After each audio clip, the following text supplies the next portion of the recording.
지난 한 달 동안 안녕하셨습니까? 네, 감사합니다. 건강한 모습으로 다시 뵙게 돼서 다행으로 생각을 합니다.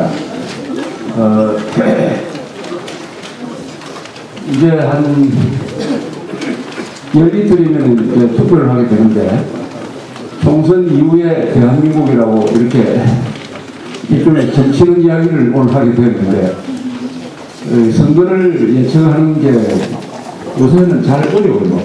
잘 맞지 않습니다. 옛날에는 여론조사가 아주 정확했습니다. 예컨대 1997년 12월 대통령 선거 때 김대중 씨가 30만 표 차이로 이겼는데, 갤럽에서 여론조사를 했는데 정확하게 맞췄어요. 그 1% 차이를 정확하게 맞췄습니다. 이 여론조사가 과학입니다. 그때 투표한 사람이 한 3천만 명이 되는데 말이죠.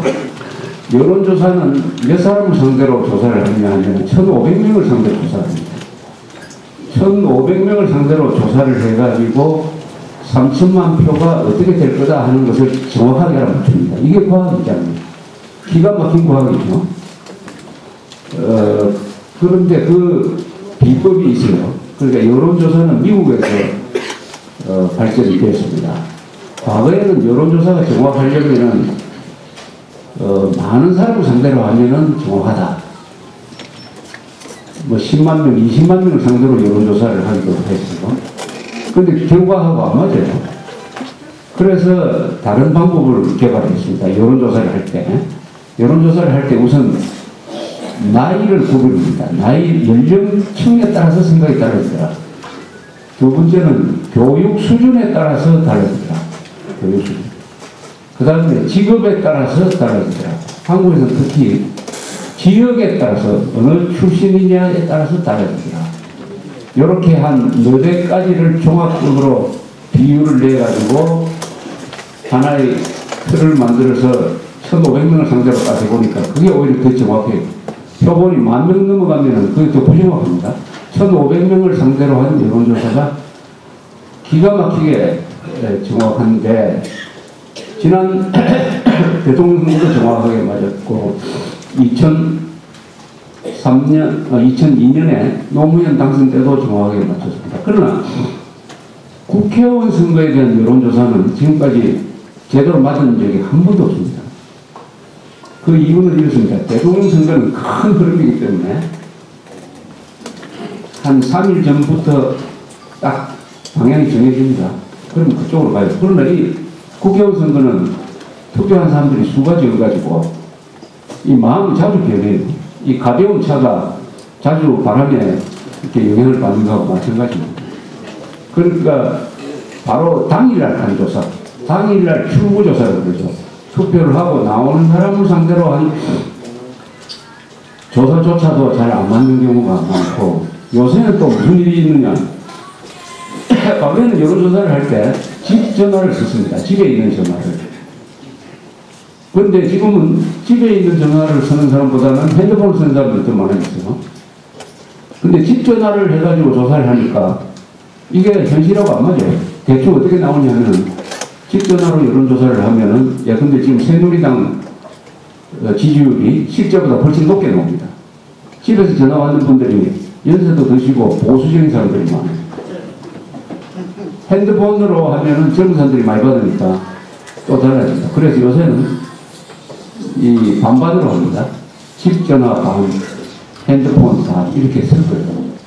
그러니까 여론에 영향을 미치는 이 과학 문명의 발달에 따라서 여론도 바뀌고 그 여론을 조사하는 방식도 바뀌는 것이죠.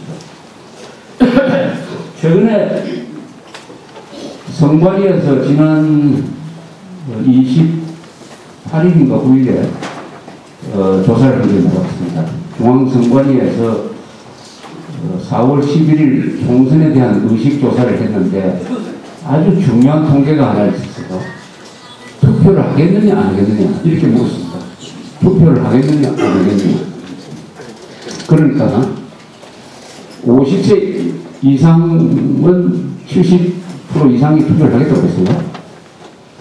그러나 2008년 4월, 4년 전 이명박 정부 출범한 직후에 했던 그 총선 때보다는 투표를 하겠다는 사람이 한 5%가 떨어졌습니다.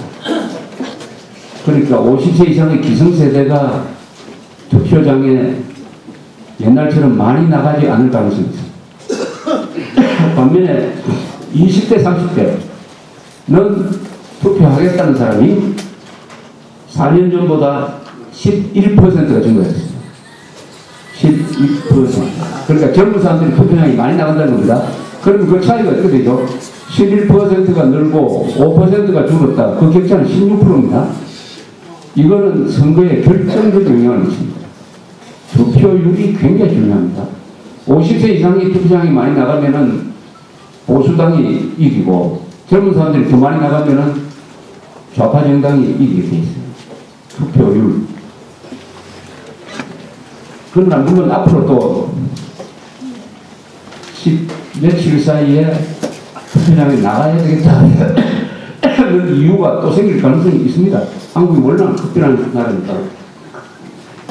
뭐 북한에서 장난친다든지 좌파들이 아주 깽판을 친다든지 하면은 이래서는 안 되겠다고 봉기탱천해가지고 투표장에 나갈 수가 있죠.